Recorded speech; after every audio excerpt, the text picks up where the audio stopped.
ماہ سیام سے ایک دن قبل اور عید کے دن ہم ایک جیسے ہوتے ہیں. جہاں ہم رمضان سے ایک دن پہلے کھڑے تھے، عید کے دن بھی ہم وہیں کھڑے ہوتے ہیں. تو پھر ایک مہینہ اتنی طویل محنت کی اور مشقت اٹھائی، بھوک اور پیاس کاٹی، تو پھر کیا فائدہ ہوا؟ آپ ایک ڈاکٹر کے پاس جاتے ہیں اور اس سے دوائی لیتے ہیں اور مہینہ بعد اس کو استعمال کرتے ہیں، اور مہینے کے بعد آپ ٹیسٹ کرواتے ہیں تو جہاں تھی بیماری وہاں کی وہاں رہی. تو پھر دو باتیں ہیں، یا تو ڈاکٹر نے دوا ٹھیک نہیں دی، یا پھر آپ نے دوائی کے ساتھ پرہیز نہیں کیا اور جہاں تھے وہیں کے وہیں کھڑے رہ گئے. تو ڈاکٹر کے پاس دوبارہ جائیں گے تو وہ کہے گا جناب اس بیماری سے نجات تو ایک مہینے کے کورس سے ہو جاتا تھا، تو آپ کو آرام کیوں نہیں آیا؟ آپ نے پرہیز نہیں کیا.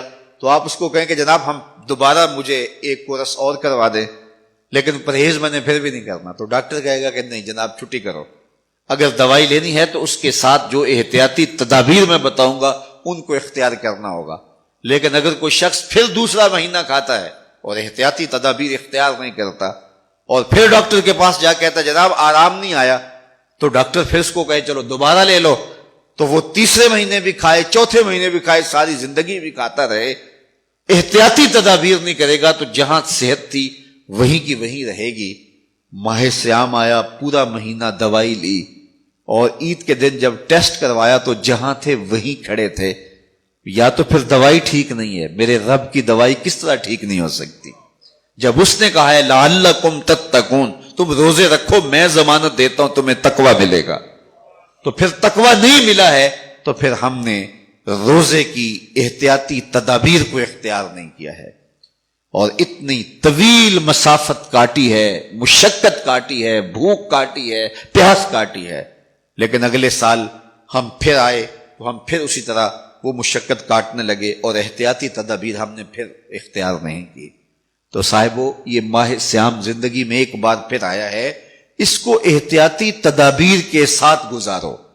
من لم یدع قول الزور والعمل بہ فلیس للہ حاجۃ فی ان یدع طعامہ وشرابہ.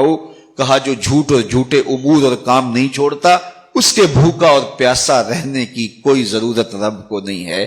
وہ روزے کے ذریعے سے تمہاری تہذیب نفس کرنا چاہتا ہے، تمہارے من کو سنوارنا چاہتا ہے، تمہارے اندر کی غلاظتیں دور کرنا چاہتا ہے، لیکن تم اس کو احتیاطی تدابیر کے ساتھ لینے کے لیے آمادہ نہیں ہو تو کاٹتے رہو، ہر سال مشقت کاٹتے رہو.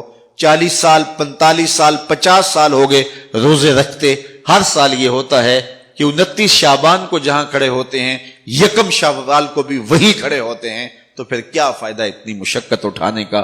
تو ماہ سیام زندگی میں ہمیں ایک بار ملا ہے، ایک بار ذرا اس کو احتیاطی تدابیر کے ساتھ گزار کے دیکھیے تو آپ دیکھیں گے کہ یہ روزہ کس طرح من کے اندر روشنیاں ڈال دیتا ہے اور کس قدر تقوی کا نور نصیب ہوتا ہے.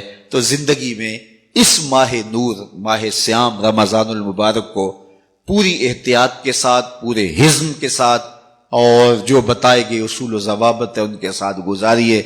آنکھوں پہ بھی پہرا بٹھائیے، خیالوں پہ بھی پہرا بٹھائیے، سوچوں کو بھی آوارہ نہ ہونے دیجیے، رزق بھی پاک لیجیے، اور زبان پر بھی کوئی ایسا جملہ نہ آنے پائے جو رب کی ناراضگی کا سبب ہو.